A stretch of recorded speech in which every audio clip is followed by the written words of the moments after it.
Indonesia, Indonesia.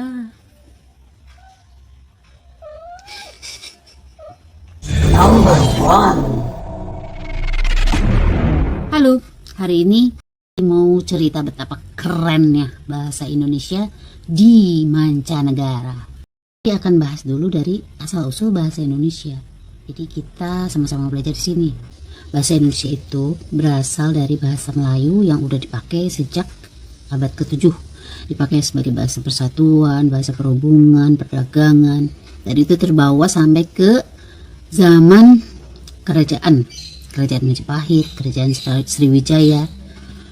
Lalu kemudian masuk ke wilayah Nusantara yang dipengaruhi oleh budaya-budaya dan juga menyerap bahasa-bahasa lain yang waktu itu sedang berhubungan dengan wilayah di situ. Misalnya menyerap dari bahasa Sanskerta, dari bahasa Persia, dari bahasa Arab, juga dari bahasa Eropa, dan diiringi oleh dialek-dialek setempat. Jadi menjadi sebuah bahasa yang sangat memiliki ciri khas. Lalu perjalanan bahasa tersebut berlanjut sampai tanggal 28 Oktober 1928 oleh bangsa Indonesia ditetapkan sebagai bahasa persatuan. Yang kedua adalah data apa saja yang menunjukkan bahwa bahasa Indonesia mengalami perkembangan di luar Indonesia, artinya di mancanegara. Yang pertama, bahasa Indonesia masuk ke dalam piringan emas yang dibawa oleh Voyager. Voyager itu adalah sebuah pesawat tanpa awak yang berisi piringan emas yang isinya itu suara-suara yang berasal dari bumi. Misalnya suara petir, suara hujan, suara kicauan burung, suara binatang, dan sebagainya. Termasuk juga bahasa. Dari sekian bahasa yang dimasukkan ke dalam piringan emas itu, termasuk bahasa Indonesia. Dibawa ke luar angkasa tanpa bermaksud untuk melakukan kontak dengan kehidupan yang lain di sana. Cuman barangkali di masa mendatang akan ada sebuah kehidupan lain dan mungkin bisa ditemukan pesawat itu. Yang kedua, mulai dipakai di negara lain, dijadikan mata pelajaran di beberapa negara. Sekitar data dari Kementerian Luar Negeri Indonesia, ada 45 negara dari tingkat sekolah sampai perguruan tinggi yang menggunakan atau mengajarkan bahasa Indonesia di sekolahnya. Lalu di Canberra, Australia, bahasa Indonesia itu dijadikan mata pelajaran dari mulai TK sampai perguruan tinggi. Keren ya, anak kecil udah tahu bahasa Indonesia, setidaknya mengenal. Lalu di Amerika ada 16 universitas yang mengajarkan bahasa Indonesia di Cornell, Harvard, Yale, UC Berkeley, dan UCLA. Kalau Rusia mempelajari bahasa Indonesia itu udah lama, dari tahun 55. Diajarkan di universitas-universitas yang ada di negara mereka. Lalu Vietnam itu menetapkan bahasa Indonesia sebagai bahasa kedua selain bahasanya sendiri. Dan yang di Australia, bahasa Indonesia itu ditetapkan sebagai bahasa terpopuler keempat. Jadi artinya sering dipakai, menjadi bahasa sehari-hari mereka juga gitu, familiar. Bahasa Indonesia itu adalah bahasa ketiga yang sering dipakai di WordPress. Lalu Wikipedia bahasa Indonesia masuk ke dalam peringkat ketiga di Asia.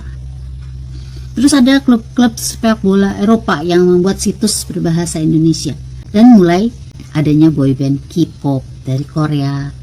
Begitu juga dengan YouTuber dari Korea Selatan mulai mempelajari bahasa Indonesia. Lalu yang ketiga adalah alasan kenapa bangsa lain itu senang banget sih sama bahasa Indonesia. Jadi yang pertama alasannya karena bahasa Indonesia itu katanya simple, sederhana, mudah dimengerti. Awalnya mereka tertarik dengan keunikan-keunikan yang ada di Indonesia. Misalnya dari makanannya, dari budayanya, dan keragamannya. Dari situ, dari ketertarikan itulah ingin tahu lebih banyak. Jadi mereka belajar bahasa Indonesia supaya lebih mengerti dan bisa mendalami. Lalu Indonesia dianggap berpotensi di arena global. Jadi karena luasnya wilayah, terus banyaknya penduduk, keberagamannya, kekayaan alamnya, potensi alamnya, itu sangat mendukung potensi ekonomi. Juga perkembangan industri perfilman, musik, teknologi, wisata yang sangat banyak dan variatif, sehingga bisa membuka peluang usaha atau penanaman investasi dari pihak asing.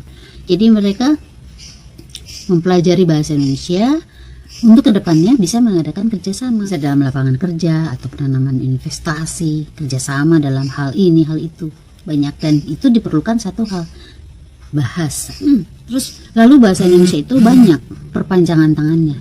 Jadi yang istilahnya di sini penutur ya. Jadi kalau misalnya orang-orang yang memfamiliarkan atau mensosialisasikan si bahasa Indonesia itu banyak. Bisa lewat TKI, bisa dari wisatawan yang datang ke luar negeri, juga para pelajar. Kan banyak para pelajar dari Indonesia yang belajar di luar negeri. Itu otomatis mereka juga mengajarkan, mengucapkan bahasa Indonesia. Jadi itu lebih familiar, membuat ketertarikan dari situ. Makanya bahasa Indonesia dianggap berpotensi menjadi bahasa internasional, lalu berpotensi juga menjadi bahasa utama di ASEAN, di negara-negara ASEAN. Keren kan? Tugas kita sebagai orang Indonesianya, bahasanya udah benar belum? Apakah bahasanya sudah benar atau belum? Itu yang harus kita perhatikan, harus kita jaga, harus kita rawat. Jangan lupa subscribe, berlangganan, terus dibunyikan tanda loncengnya biar si channel kecil ini menjadi berkembang. Seperti itulah. Oke, terima kasih teman-teman semua sudah mau menyimak video awal sampai akhir. Salam kepo, bye bye, dadah, sampai jumpa. Kepo.